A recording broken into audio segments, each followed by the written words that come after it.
Mengapa orang Kristen bisa hambar hidupnya? Jujur, kalau saya ditanya, saya terus terang merasa heran kalau ada orang Kristen bisa tawar hati, bisa hambar. Karena saya tidak pernah mengalami selama saya jadi orang Kristen, jadi anak Tuhan, saya mengalami tawar hati. Oh ya, banyak masalah, banyak tantangan yang harus dihadapi, tapi tidak membuat saya menjadi tawar hati. Tidak, saudara.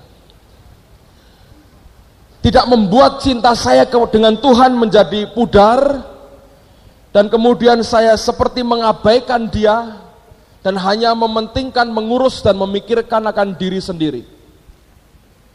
Tetapi kenyataan yang terjadi adalah, kita melihat begitu banyak orang yang begitu mudah menjadi tawar hati. Nah, saya mau sampaikan akan apa yang Tuhan taruh dalam hati saya ini kepada saudara. Dan saya berdoa ini bisa menolong saudara untuk mengerti bagaimana menanggulangi itu semua dalam kehidupanmu. Setiap orang Kristen yang lahir baru, kata Yesus dalam Yohanes pasal yang ketiga, Dia berkata kalau orang itu mengalami lahir baru, yang pertama orang itu akan bisa melihat akan kerajaan surga. Dalam terjemahan lain dikatakan mereka mampu memandang akan God's realm, suatu alam, suatu atmosfer daripada Allah sendiri, yaitu sesuatu yang spiritual, yang rohani, sesuatu yang punya makna yang sangat tinggi, yang ilahi sekali, yaitu kita mampu melihat akan kerajaan surga. Lalu kemudian dia berkata, kalau kita dilahirkan dari air dan dari roh, kita akan masuk ke dalam kerajaan surga. Itu suatu alam yang tidak bisa dilihat hanya dengan cara pandang jasmani kita. Nah, dengan demikian sebetulnya setiap orang Kristen yang lahir baru, kalau orang itu setiap saat dia memandang akan kerajaannya, tidak mungkin ada tawar hati dan tidak mungkin hambar hidupnya. Saya beri Anda gambaran begini. Kalau hari ini saudara ini bisa melihat akan kenyataan dengan mata jasmanimu, adanya malaikat, adanya Tuhan, adanya kerajaannya, saya percaya semua kita akan tetap ikut Tuhan dengan setia dan makin bergairah. Coba kalau misalnya realitanya berkata setiap kali engkau berjalan, engkau bisa memandang dengan mata jasmanimu, ada dua orang malaikat di sebelahmu sedang berjalan seperti itu. Betapa luar biasanya perasaan keyakinan kita akan keselamatan kita. Kenapa? Karena malaikatnya ada di sekitar kita. Nah, tetapi karena kita tidak mampu melihatnya dengan mata jasmani, Tuhan berkata, engkau bisa memandangnya, alam surgawi itu, pada waktu engkau mengalami yang namanya kelahiran baru. Saya mengalami ketika saya pertama kali bertobat, dan saya berikan hidup saya kepada Tuhan. Saya pulang dari kebaktian, dan saya melihat bumi ini jadi tambah baik, saudara. Semua yang saya lihat serba indah, serba menyenangkan, serba luar biasa. Sepertinya hijaunya daun, indahnya bunga, kota ini jadi lebih indah dan lebih luar biasa. Itu merupakan sesuatu yang baru yang Allah kerjakan dalam roh saya. Nah, pada waktu kita lahir baru, maka kita sebetulnya membuka diri untuk roh Allah tinggal dalam kehidupan kita. Dan ingat, roh Allah yang bersama dengan kita, itu adalah pribadi yang punya perasaan, yang punya kehendak, dan yang punya selera.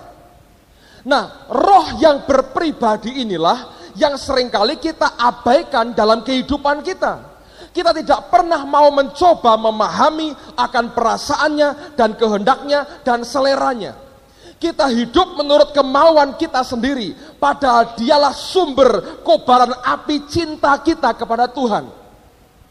Nah, pada waktu kita mengabaikan dia, kita ignore, kita menyampingkan dia, tidak lagi peduli dengan perasaannya, maka Alkitab mengajar, perlahan-lahan tapi pasti roh Allah seperti tersingkir dalam kehidupan kita.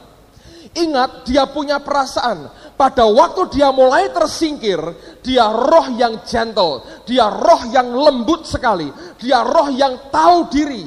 Ketika engkau menyingkirkan dia dari hidupmu, maka dia akan berkata, baiklah, aku akan undur daripadamu. Memang benar, dia tidak meninggalkan kita sama sekali, tapi sama sekali tidak berfungsi dalam kehidupan kita. Oleh karena apa? Oleh karena kita memang menyudutkan dia dan menyampingkan dia. Nah, itulah bahayanya pada waktu pikiranmu, perasaanmu tidak lagi peduli dengan perasaan dan pikiran Tuhanmu. Sebetulnya implisitnya apa? Engkau menyudutkan dia di sudut dari bagian hidupmu dan engkau berkata, diam di situ, jangan bergerak. Aku mau kerja, aku mau berpikir, aku mau melakukan perasaanku sesuai dengan apa yang aku sendiri mau, dan jangan peduli lagi dengan hidupku. Nah, kalau engkau tanpa sadar berbuat seperti itu, maka kobaran apinya akan mulai pudar dalam hidupmu. Lalu ciri yang berikutnya akan muncul apa? Saudara akan jadi orang yang kepahitan. Engkau akan kecewa dengan begitu banyak orang, engkau tidak pernah bisa bersyukur, dan engkau akan dibuat kecewa dengan semua keadaan. Setiap kali roh Allah undur dari hidup seseorang, orang itu pasti adalah orang yang penuh dengan kepahitan dan kekecewaan dalam hidupnya. Sebaliknya, kalau roh itu membakar kehidupan kita, maka roh yang membakar itu akan menghanguskan semua sampah-sampah yang masuk dalam hidup kita. Makin besar api dalam roh kita, akan makin cepat musnah semua sampah yang masuk. Tapi makin kecil apinya, api itu akan padam oleh karena sampah-sampah yang masuk. Dan jangan lupa, setiap hari kita berhubungan dengan begitu banyak sampah yang dicoba iblis dimasukkan dalam hidup kita. Entah melihat kenyataan yang negatif, entah karena fitnah, entah karena caci maki, entah karena perkataan orang, semua sampah itu dengan cepat mencoba untuk terus masuk dalam kehidupan kita. Kalau apimu padam, roh Allah mulai undur daripadamu, semua sampah itu akan memahitkan kehidupan saudara.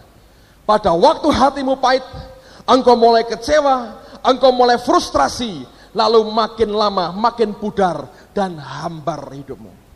Ketika hidupmu hambar dan engkau biarkan terus seperti itu, maka step berikutnya engkau akan mulai berpaling kepada dunia, dan akhirnya engkau akan jatuh dan keselamatanmu akan hilang daripadamu. Engkau akan menyalibkan dia untuk yang kedua kali, saudara. Saya mau sampaikan, ini masalah yang sangat serius sekali. Orang Kristen bisa hambar hidupnya karena dia mulai menyudutkan roh Allah dalam kehidupannya. Tidak semua yang kita pandang baik sesuai dengan perasaan dan kehendaknya. Kalau kita mulai menyudutkan dia dalam kehidupan kita, saudara sebetulnya mulai masuk satu langkah di depan. Engkau sudah akan dibawa dalam hidup dalam keadaan hambar hatimu, tawar hatimu. Kenapa? Apinya tidak membakar lagi dalam kehidupan kita.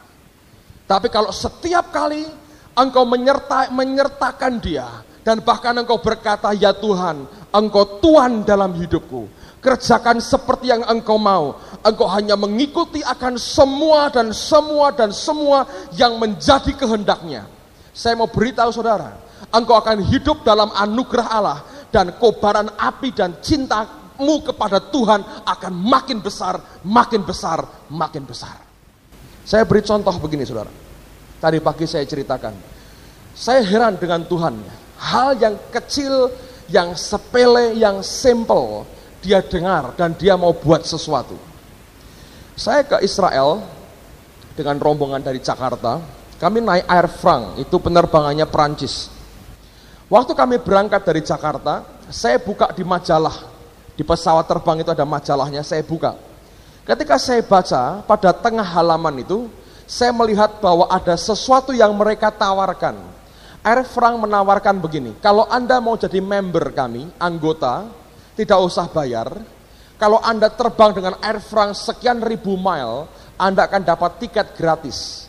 Minimal dari Paris ke kota atau negara lain di Eropa. Dan itu kan lumayan, saudara.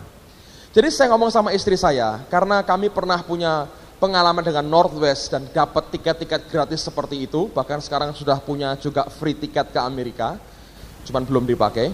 Siapa tahu yang ada yang berdoa, Tuhan minta supaya Pak Agung bicara dan diberikan kepada saya. Bisa nggak? Bisa, saudaraku, jangan khawatir. Cuma selama ini belum pernah ada yang minta begitu, jadi masih saya simpan sendiri. Kalau ada yang minta begitu, boleh berdoa, siapa tahu. Tapi biasanya Tuhan berkata, serangi gratisan, itu contoh lah. Jadi saya pernah punya pengalaman begitu. Saya ngomong sama istri saya, kita kumpulkan air franc. Jadi saya daftar di data, saya lihat, oh syaratnya apa? Ngisi formulir, lalu boarding pass itu tiket masuknya itu, tiket tempat duduknya itu disertakan, terus kirimkan ke Paris. Nanti akan diberi data yang lebih lengkap. Jadi saya ngomong sama istri saya, ini boarding pass ini, tiket ini kumpulkan jangan sampai hilang. Kalau hilang satu repot, kita rugi sekian ribu mile. Dan untuk nebus mesti naik air franc lagi mahal bayarnya. Saya bilang kumpulkan ini karena saya yakin, kalau ketika saya hitung, wah ini langsung sekali naik, Jakarta, Paris, Tel Aviv, PP, langsung dapat free tiket ini. Mungkin Paris, London, atau Paris, Venice, atau Paris, Milan, kan lumayan saudaraku ya. Ke Eropa gitu, nggak usah bayar pulang pergi, lumayan. Saya berkata, kumpulkan. Lalu kami kumpulkan, dan istri saya kumpulkan satu persatu. Waktu pulang dari Paris mau ke Jakarta, rupanya selalu kalau kami dalam grup itu, tempat duduk nggak bisa jajaran, saudara. Suami istri bisa mencar-mencar, tapi masih dalam satu grup, jadi bisa saling tukar tempat. Nah berkali-kali kami tukar tempat, tapi selalu saya berkata, saya mau minta tukar tempat, tapi saya nggak mau tukar boarding pass. Ini adalah boarding pass saya, itu punyamu, saya mau simpan ini. Semua mereka setuju. Waktu dari Paris mau ke Jakarta, ada seorang putri, dia berkata begini, Pak, tukar dong dengan nomor duduk Bapak. Memang kalau saya tukar dengan dia, saya bisa jajaran sama istri saya. Tapi juga tidak hanya dengan dia, sebenarnya bisa, karena itu 3 tempatnya ya. Saya bilang boleh tukar, tapi boarding passnya saya mau simpan sendiri. Wah jangan Pak, dia nggak mau. Saya nggak tahu alasannya kenapa. Dia desak saya terus supaya saya berikan boarding pass saya ke dia. Saya bilang tidak, dia desek terus. Saya bilang tidak, tapi didesek terus saudara. Lah nggak enak, dikira pendeta kok pelit. Saya kembalikan Pak, begitu masuk pesawat saya kembalikan. Lalu akhirnya saya bilang, oke, kembalikan lo ya. Saya jelaskan dulu, kenapa saya nggak boleh kamu pegang ini. Saya jelaskan, saya mau ikut ini. Ya Pak, saya kembalikan. Oke, saya percaya. Saya serahkan dan dia berikan boarding pass baru kepada saya. Kami duduk sama-sama. Saya nggak tahu saudara, dia masuk ke pesawat, dia tukarkan lagi boarding pass ini sama orang bule. Nah si bule ini mau berhenti di Singapura, dia tukar, dia berikan boarding pass saya sama si bule ini. Ini orang yang mengkhianati kepercayaan saudara menurut saya. Saya sudah percaya, saya bilang tidak, desek terus saya kasih, ditukar ke orang lain. Saya nggak tahu tadinya. Lalu apa yang terjadi? Nah bule ini duduk di tempatnya dia. Lalu kemudian ada orang Indonesia lagi, minta si bule ini pindah belakang lagi. Ngamuk bulenya, ngamuk, dia bilang, tidak, saya mau duduk di sini, katanya. Oh sudah, kalau dia ngamuk begitu, orang Indonesia nggak ada yang berani. Bule ngamuk, saudaraku, sudah. Nah akhirnya saya nggak tahu, begitu mau sampai Singapura, istri saya ingat, boarding passnya belum dikembalikan. Ditagih sama dia, didatangi, mana boarding passnya? Waduh, sorry, saya tukarkan bule itu. Nah istri saya bilang, kamu mesti mintain. Ya, nanti saya mintakan sampai di Singapura. Dia nggak tahu ini bule sudah marah besar. Sampai Singapura berhenti pesawatnya, dia ke belakang, dia cari si bule tadi. Dan dia bilang, tolong tukar lagi boarding passnya. Saudara tahu bule ini ngomong apa? Sudah saya buang. Hah? Sudah saya buang. Ngamuk saudara. Nah lalu orang-orang Indonesia ngomong, iya gara-gara si ini minta tukar lagi, ngamuk. Nah ini perempuan yang minta boarding pass saya nggak enak hati.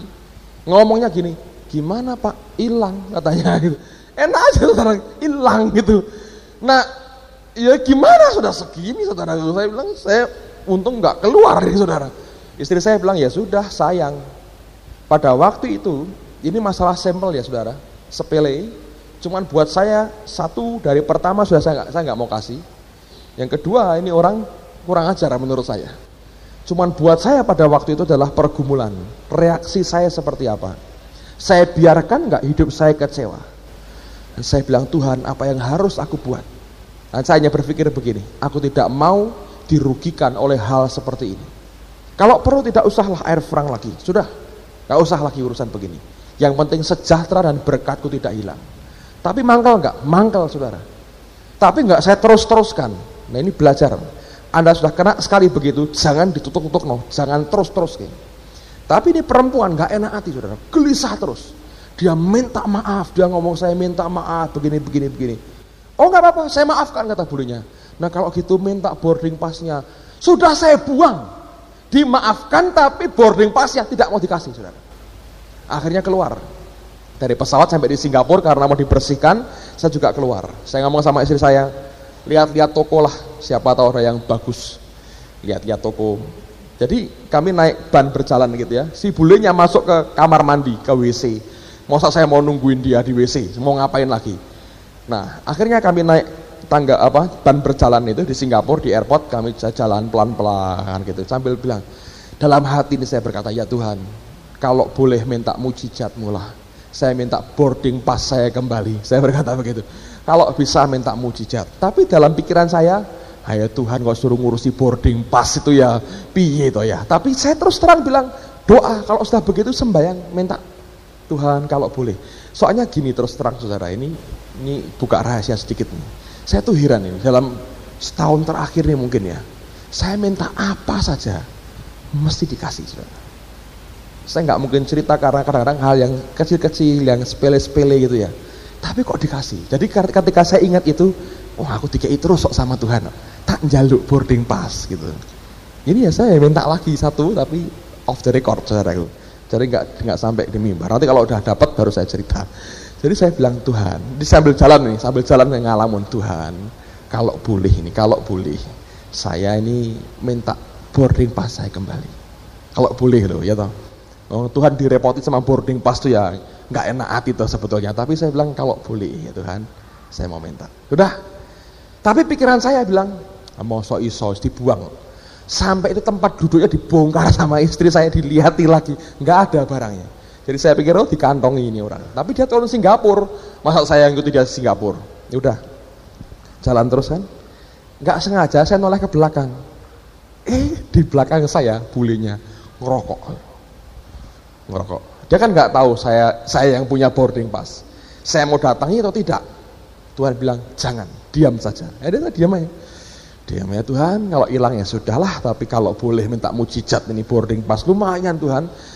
Ke London gratis dari Paris kan lumayan ini pulang pergi ini daripada bayar. Ya toh nggak keluar biaya apa-apa. Tapi kalau hilang ya sudah, ngumpulkan lagi. Nggak tahu kapan. Jadi saya tunggu. Tiba-tiba sambil ngerokok, dia ngerogoh sakunya gini, dia ambil kertas sepotong gini, dia lihat, saya bilang boarding pass gua itu, saya bilang, saya ngomong sama istri saya, itu punya aku Tin, itu punya aku. Terus saya bilang, oh coba bentar, ngerti, orang ngerti kui bule, ngomong Jawa, saya bilang, orang ngerti, saya bilang, ngomong Jawa, masa bisa ngomong Jawa dia, orang bakal ngerti, saya bilang. Jadi dia pegang itu boarding pass saya, dia baca nama saya, nggak tahu bisa baca atau tidak, dilempit-lempit, dilipat-lipat gini sampai kecil. Saya sudah, aduh dalam nama Yesus jangan disobek. Tapi dia lempit-lempit kecil sekali sampai segini. Terus dia pegang di tangannya gini sambil ngerokok. Terus saya berhenti, saya silahkan dia jalan dulu. Dia jalan, saudaraku. Pikirnya ini kok sopan gitu, jalan. Nggak taunya saya mau kuntit dari belakang. Jadi main detektifan, saudaraku. Demi sepotong boarding pass itu, saudara. Jadi dia jalan, saya di belakangnya. Seperti detektif. Dalam hati ini, kalau dia keluar sampai imigrasi, habis. Karena saya nggak mau keluar. Tapi dia pegang terus. Saya lihat tangannya ini. Kalau tahu-tahu dibuang begini kan tinggal saya ambil. Terus tapi dia noleh-noleh. Oh saya ngerti, ini cari tong sampah. Ini orang ini mesti mau dibuang tong sampah. Sebab di Singapura orang buang sembarangan $1.000 toh ongkosnya, dendanya. Jadi ini orang tidak mungkin buang sembarangan tong sampah. Tak liatin, oh depan ada tong sampah itu. Jadi saya tungguin, saya jalan, mengikuti dari belakang. Detektif, saudara. Dan betul, begitu sampai tempat tong sampah, Dia belok, dia buang. Saya bilang haleluya. Dia pergi, saya masuk, saya lihat lagi, tak lihat. Itu tong sampahnya bukan barang bukaan begitu, itu seperti silinder, seperti drum kecil begitu. Kerowoknya itu lubangnya di sampingnya. Jadi itu nggak lihat di dalamnya isinya apa, nggak kelihatan. Jadi tangan saya masukkan begini, tanpa saya lihat itu isinya apa. Untung nggak ada rokok menyala. Saudara, itu kalau ada rokok menyala repot. Dan ajaib sekali saya masukkan tangan saya, saudara, ini punya mata kali ini ya. Saya masukkan, dapat barangnya. Saya ambil, saya buka, nama saya bilang, Tin, boarding pass saya. Dan istri saya ini seorang detektif juga yang hebat, saudara. Apa yang dia buat? Ketika saya mau ambil di tong sampah, dia berdiri jalan di belakang bulenya begini. Jadi kalau bulenya nolak, ngeliat dia, itu dia tutupin begini. Kerja sama yang menguntungkan, saudaraku. Punyalah istri seperti ini, saudaraku. Sip. Detektif. Aduh, luar biasa. Saya bilang, Tuhan, saya gini loh. Lah ya, sembayang boarding pass kok ya dituruti. Nek sudah gitu tuh tergoda untuk berdoa yang lain, saudara. Kalau sudah begitu tuh tergoda. Ini kabeh-kabeh kok dituruti sama Tuhan nih. Begitu. Akhirnya balik. Sampai kami lihat toko-toko lagi, senang sekali dia simpan boarding passnya. Wah, mujizat kan, dapat boarding pass. Saya cerita kepada beberapa teman. Wah, luar biasa. Cerita aja. Buat saya bukan soal kertasnya, saudara, tapi bagaimana Tuhan bisa mengembalikan barang itu. Buat saya itu yang luar biasa. Lihat-lihat toko malah dibeli-belikan orang untuk anak saya, dibelikan baju, belikan macam-macam. Lalu saya balik lagi ke tempat nunggu mau masuk ke pesawat lagi karena sudah hampir sejam. Teman putri tadi yang ngambil boarding pass saya masih ngomel terus sama temannya. Saya kan nggak enak sama Pak Petrus gini. Saya datang ketawa-ketawa. Kami bilang sudah ketemu. Loh kok bisa? Kami cerita. Sampai di Jakarta orang ini nggak bisa menang. Gelisah, mukanya muka perang terus. Dia jengkel sama temannya yang mau minta bule ini pindah. Dan saya berkata heran sekali. Persoalannya sudah selesai, tapi dia biarkan terus hidupnya dikuasai seperti itu. Ketika dia pulang dari Israel, apa yang dia dapatkan? Jengkel dan mangkel, saudara. Ngerti? Boarding passnya sudah kembali. Dan luar biasa. Saya mau beritahu saudara, itu mesti merupakan gaya hidup kita. Reaksi kita akan menentukan seperti apa kehidupan kita kelak. Saya mau bacakan satu ayat buat saudara. Yehezkiel pasal yang ke-36. Yehezkiel 36 ayat 25 sampai ayat yang ke-27. Yehezkiel 36 ayat 25 sampai 27. Aku akan mencurahkan kepadamu air jernih yang akan mentahirkan kamu dari segala kenajisanmu dan dari semua berhala-berhalamu. Aku akan mentahirkan kamu. 26. Kamu akan kuberikan hati yang baru dan roh yang baru di dalam batinmu, dan aku akan menjauhkan dari tubuhmu hati yang keras, dan kuberikan kepadamu hati yang taat. Rohku akan kuberikan diam di dalam batinmu, dan aku akan membuat kamu hidup menurut segala ketetapanku dan tetap berpegang pada peraturan-peraturanku dan melakukannya. Moffat Translation menerjemahkan begini.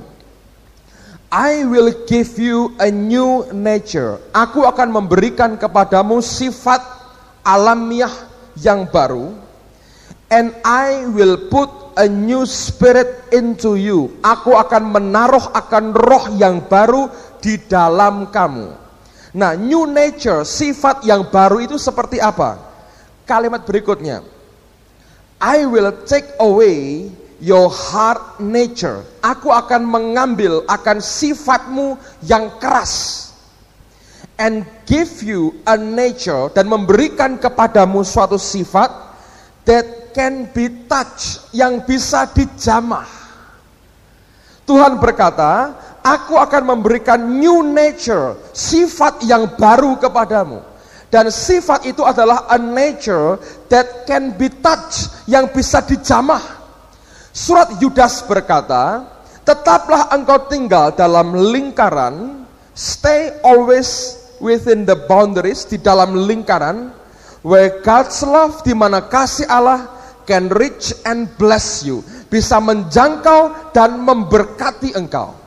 Allah berkata, aku akan memberikan akan new nature, sifat alamiah yang baru, yaitu sifat yang gampang dijamah oleh Tuhan, that can be touched, yang bisa dijamah oleh Tuhan. Bukan hard nature, bukan nature, karakter yang keras, tapi karakter yang bisa dijamah terus oleh Tuhan.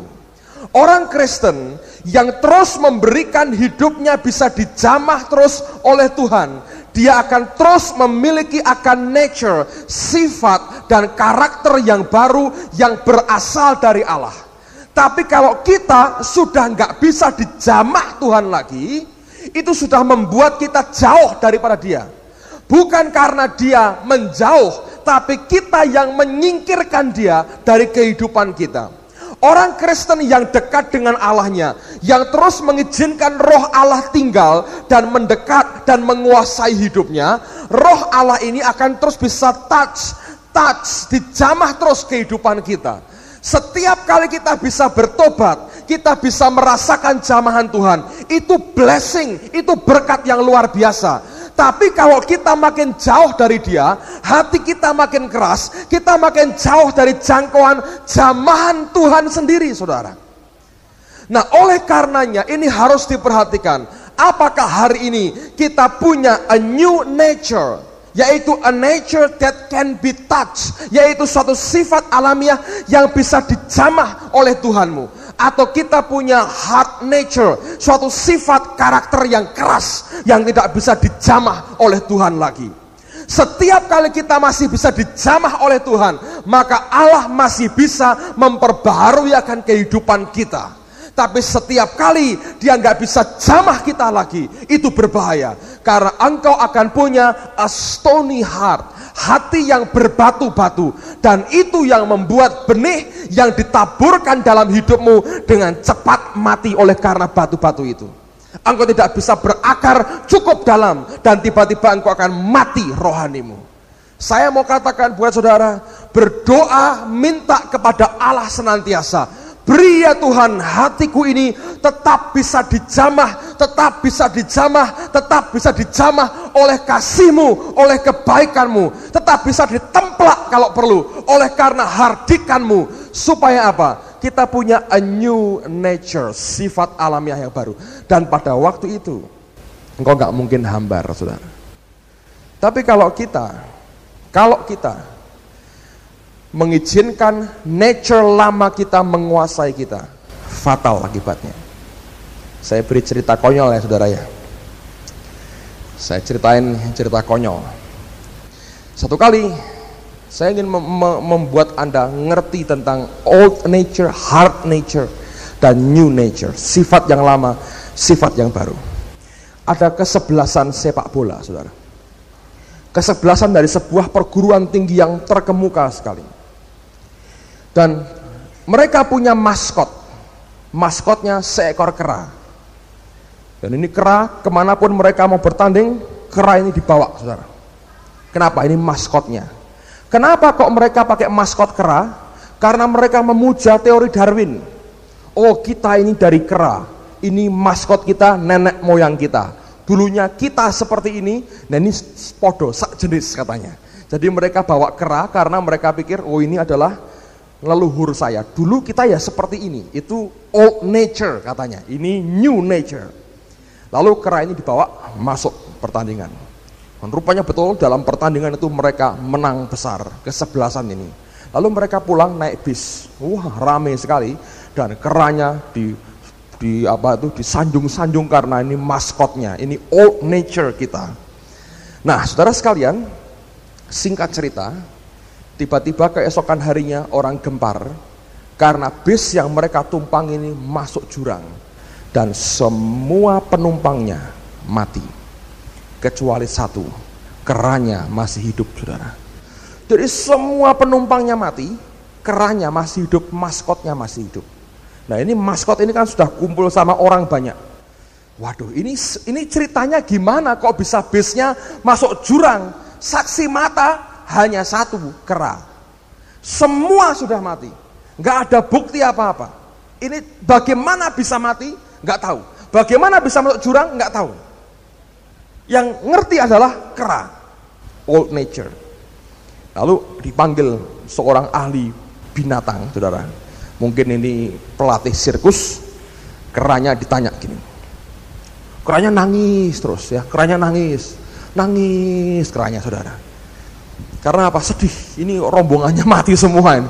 Jadi keranya nangis terus dihibur sama ini, ya, orang ini dihibur gitu. Terus tanya begini, kamu kera ya? Ini kok keadaan bis kamu tahu nggak? Keranya manggut-manggut gini. Oh, ini keadaan bisnya tahu ini keranya. Jadi perlu diintrogasi untuk ngerti keadaan daripada bis ini. Penumpang yang di belakang lagi ngapain waktu kecelakaan itu? Sekarangnya begini. Oh, tidur semua. Yang belakang tidur. Nah, ketahuan. Yang belakang tidur. Wah, ini pinter, bagus. Yang depan lagi ngapain? Keranya mikir. Terus dia bilang, oh, minum katanya. Dilihat betul ada banyak minuman keras. Oh, betul, ini mabuk. Yang belakang tidur, yang depan keranya bilang minum. Wah, tapi alasannya kecelakaan apa? Mikir lagi ini orangnya. Tanya. Nah, sopirnya kamu tahu nggak? Tahu. Nah, sopirnya lagi ngapain? Tanya. Sopirnya, oh, minum juga. Lalu mereka pikir, oh, ini gara-gara sopirnya mabuk, minum, terus puyeng, masuk jurang, kira-kira begitu, ya toh? Belakang tidur, depan minum, sopir juga minum. Mesti yang depan minum, sopir ditawari minum karena senang pesta minum juga, pikirnya. Oh, mereka menyimpulkan, oh baiklah, ini kesimpulannya sopirnya minum, mabuk, masuk jurang. Sebelum selesai interogasi ini, keingetan ini yang tanya. Terus tanya, lah kamu ngapain waktu itu? Yang belakang tidur. Dia bilang, ya. Yang depan minum. Sekiranya manggut-manggut minum. Sopirnya minum. Ya. Lah kamu ngapain? Dia bilang. Ada yang terlambat ketawanya, saudaraku. Jadi yang nyopir tuh ketek itu yang nyopir. Makanya masuk jurang, saudara. Old nature, kalau diberi kesempatan mimpin hidup kita, Anda kan begini-begini, saudara. Mati. Ngerti, saudara? Ini dongeng, nggak ada yang benar, saudaraku, ya. Tapi saya mau beritahu, itulah old nature kita. Allah berkata, I will give you a new nature, a nature that can be touched, yang masih bisa dijamah oleh Tuhan sendiri. Kalau hard nature kita yang menguasai, yaitu kata jadi hard nature, saudara. Sopirnya minum, keranya, maskotnya yang nyopir, mana bisa nyandak rem, saudaraku, bablas masuk jurang. Saudara, saya mau beritahu, Allah mau berikan kepada kita new nature. Selalu berdoa, Tuhan, jangan jauhkan aku dari jamahanmu. Saudara, kita ini bersyukur dilawat Tuhan setiap kali. Begitu Anda hambar, langsung Tuhan ngerti. Coba dibiarkan 2-3 bulan tanpa dikoreksi Tuhan, hancur hidup kita. Saya bersyukur dengan Tuhan. Ada orang tanya dengan saya, Pak, selalu kok mendoakan orang. Apa itu metode? Saya bilang tidak. Itu bagian dari bukti Allah mengasihi umatnya. Ya, orang yang hambar hatinya, kalau Tuhan tidak selesaikan dengan cepat, oh saudara, saya beritahu, itu seperti orang sakit. Kok mesti kok ke dokter, itu pertolongan, saudara. Itu bukan habit, itu pertolongan. Dan kalau kita bisa melihat itu sebagai anugerah Allah, hidup kita akan beda. Tetap berdoa, minta supaya kita jangan di luar jangkauan daripada kasih-Nya. Amen, saudaraku.